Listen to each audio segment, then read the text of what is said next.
2026년 3월 17년 만에 하나의 금지선이 무너졌습니다. 한국은행 총재가 해외 출장마저 취소하고 긴급 대응에 나선 바로 그 숫자. 원 달러 환율이 1,500원을 돌파한 겁니다.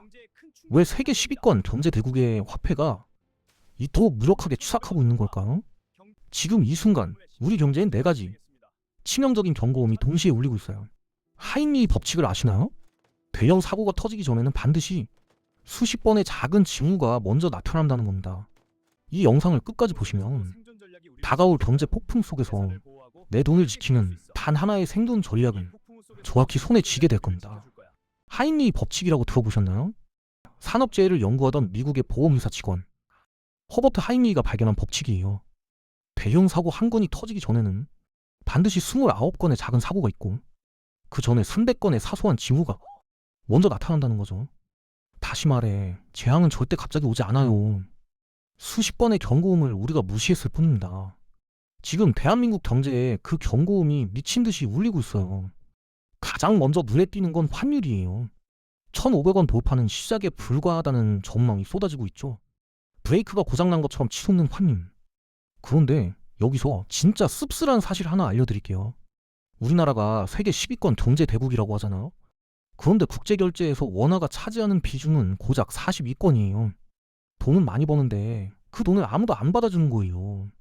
굴욕적이죠. 그 다음으로 심각한 건 외환 보유고예요. 겉으로 보기엔 4천억 달러가 넘어서 튼튼해 보이잖아요. 근데 속을 들여다보면 완전히 다른 이야기가 나와요.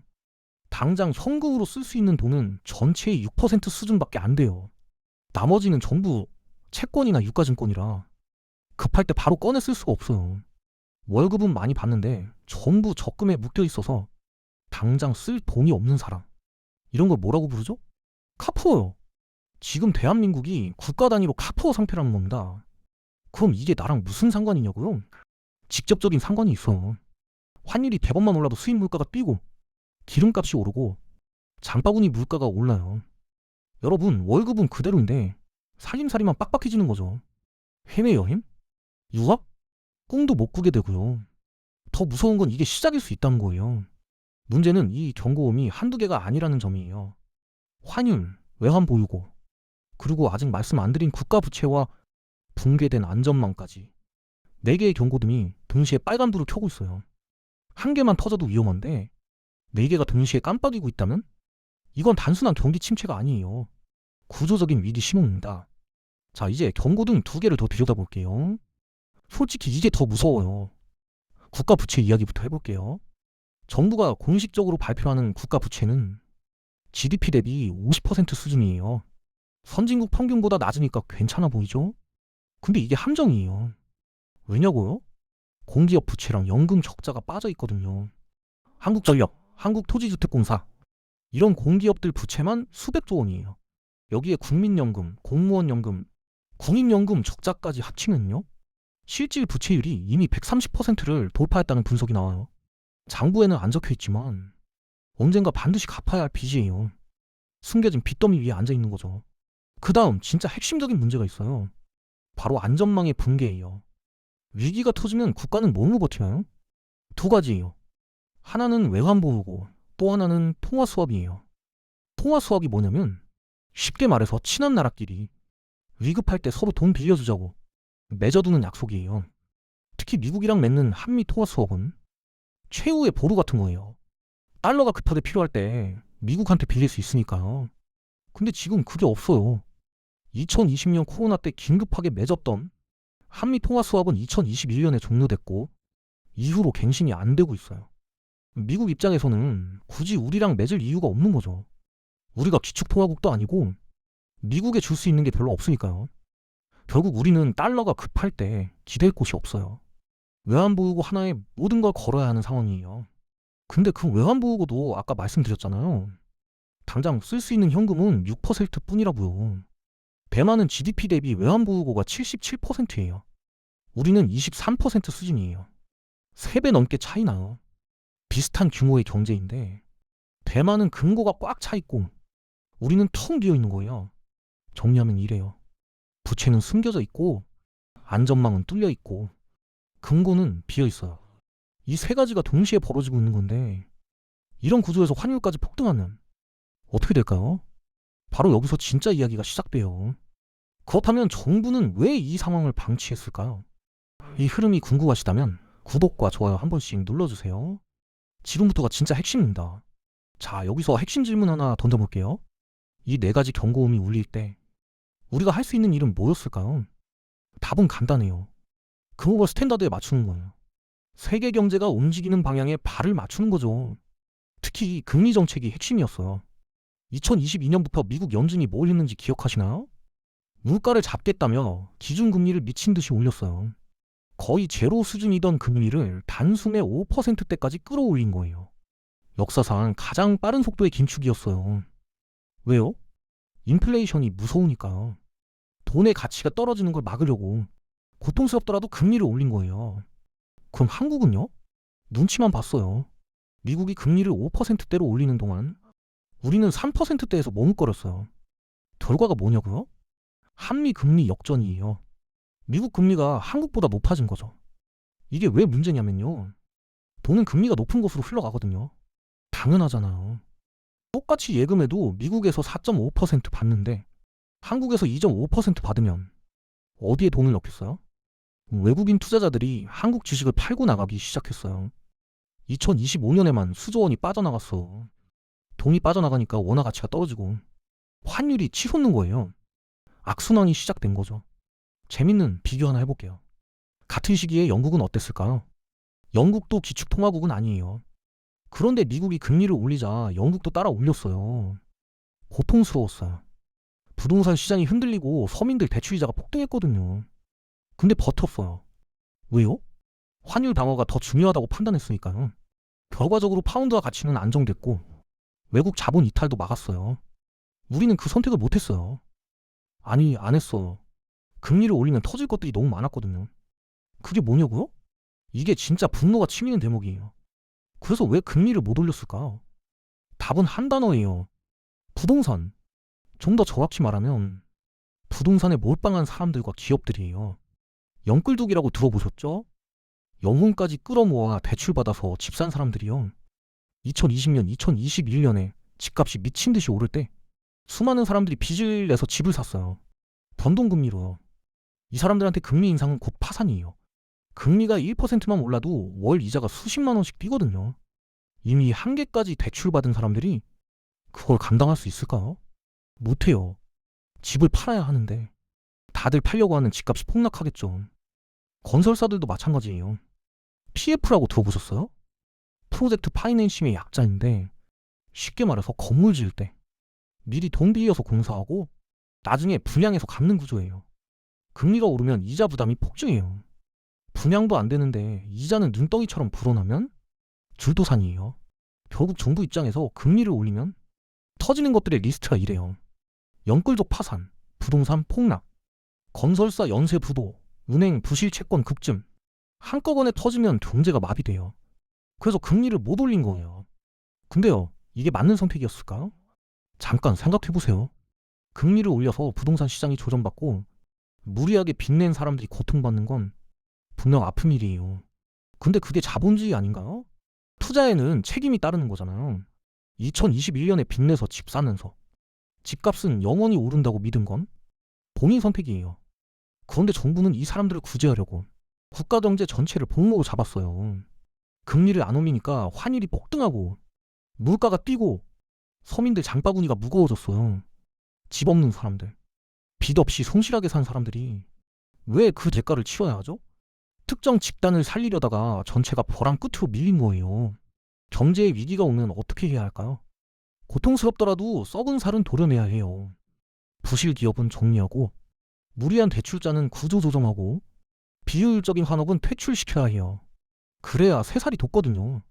이게 자본주의의 기본 원리예요. 시장은 스스로 정화하는 힘이 있어요. 망할 기업은 망하게 놔두면 그 자리에 더 효율적인 기업이 들어와요.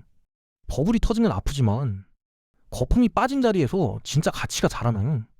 근데 우리는 어떻게 했어요? 진통제만 났어요.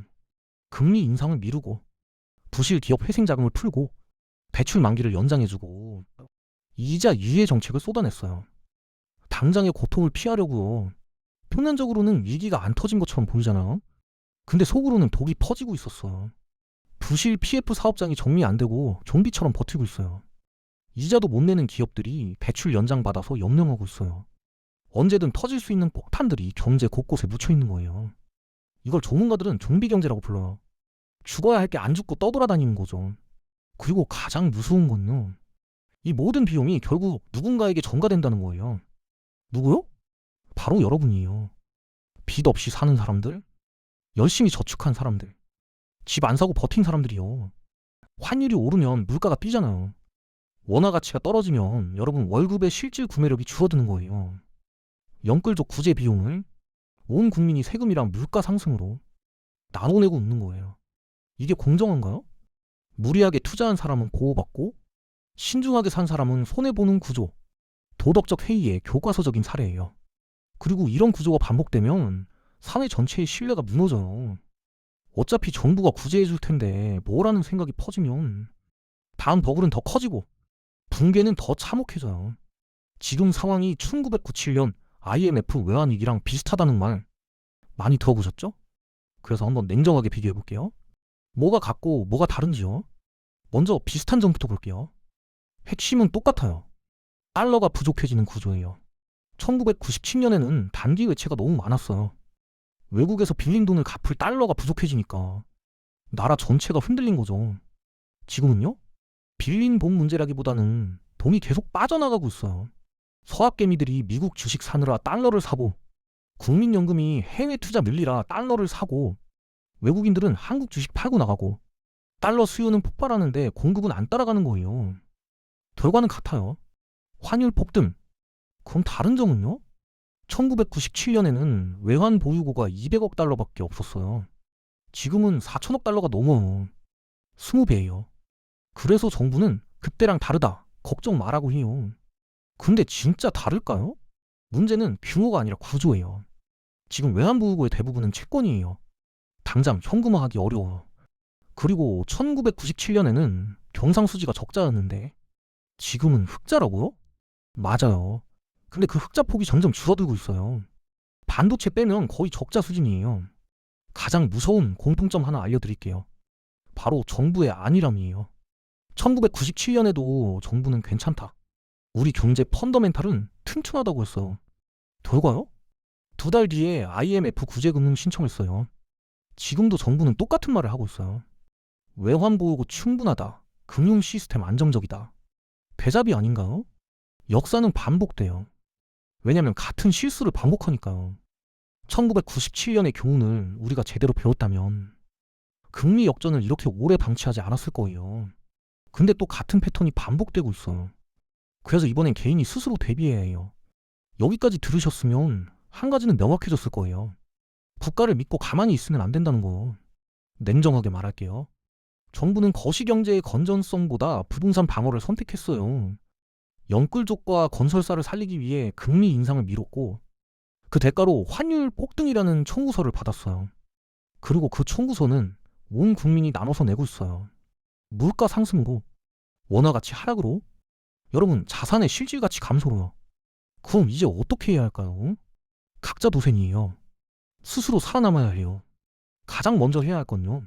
원화에 대한 믿음을 내려놓는 거예요. 슬프지만 현실이에요. 원화는 기축포화가 아니에요. 국제 결제에서 비중도 미미해요. 경제 규모 대비 화폐의 위상이 너무 낮아요. 그리고 구조적으로 약세 압력을 계속 받고 있어요. 서학개미, 해외 투자, 자본 미충. 이 흐름이 단기간에 바뀔 가능성은 낮아요. 그래서 내 자산을 원화에만 묶어두면 위험해요. 환율이 1,500원에서 1,600원, 1,700원으로 가면요? 원화로 들고 있는 돈의 가치가 계속 녹아내리는 거예요. 해외 자산 대비 상대적으로 가난해지는 거죠. 여기서 잠깐 오해 없으시길 바라는 게요. 저는 특정 상품을 사라고 말씀드린 게 아니에요. 그건 불법이고 각자의 상황이 다르니까요. 다만 큰 방향에서 생각해 보시라는 거예요. 달러 강세가 구조적 흐름이라면 내 자산 중 일부는 달러로 가져가는 게 맞지 않을까? 주식이 불안하다면 수천 년간 가치를 증명해온 실물 자산은 어떨까? 핵심은요, 분산이에요. 한 바구니에 계란을 다 담지 말라는 거예요. 원화, 부동산, 국내 주식에만 몰빵되어 있다면 위험해요. 환율 변동, 금리 변동, 정책 변동에 그대로 노출되는 거니까요. 내 자산을 여러 통화, 여러 자산군, 여러 지역에 나눠 놓으면 한쪽이 흔들려도 버틸 수 있어요. 자, 이제 정리해 볼게요. 그리고 실제로 어떤 관점에서 생각해야 하는지 말씀드릴게요. 우리 앞에 놓인 현실은 이래요. 환율 폭등, 텅 빈 외환 보유고, 숨겨진 국가 부채, 뚫린 안전망. 네 가지 경고음이 동시에 울리고 있어요. 정부는 부동산을 지키려고 금리 인상을 미뤘고 그 대가로 원화 가치가 추락하고 있어요. 썩은 살을 덜어내지 않고 진통제만 놓다가 이제 온몸에 독이 퍼지고 있는 상황이에요. 그럼 이 상황에서 어떤 관점으로 세상을 봐야 할까요? 가장 먼저 생각해 볼 건요. 돈의 이동 경로예요. 자본은 언제나 더 안전하고 더 수익률 높은 곳으로 흘러가요. 지금 그 흐름은 어디로 향하고 있죠? 신흥국에서 선진국으로, 약한 화폐에서 강한 화폐로 이동하고 있어요. 이 메가 트렌드가 바뀌지 않는 한 흐름을 거스르기보다 흐름에 올라타는 게 혁명이에요. 그 다음으로 봐야 할 건요. 위기 때 가치가 증명되는 자산이에요. 주식시장이 폭락하고 화폐 가치가 흔들릴 때 사람들은 본능적으로 무엇을 찾을까요? 역사적으로 검증된 안전자산이에요. 수천 년간 인류가 가치를 인정해온 것들이요. 금이 대표적이죠.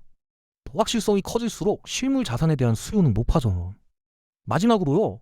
원화 자산 편중 리스크를 점검해보세요. 내 자산이 전부 원화로 되어 있다면 환율 변동에 100% 노출되어 있는 거예요. 원화가 강해지면 좋지만 약해지면 그대로 손실이에요. 자산을 여러 통화, 여러 지역에 분산하면 이 리스크를 줄일 수 있어요.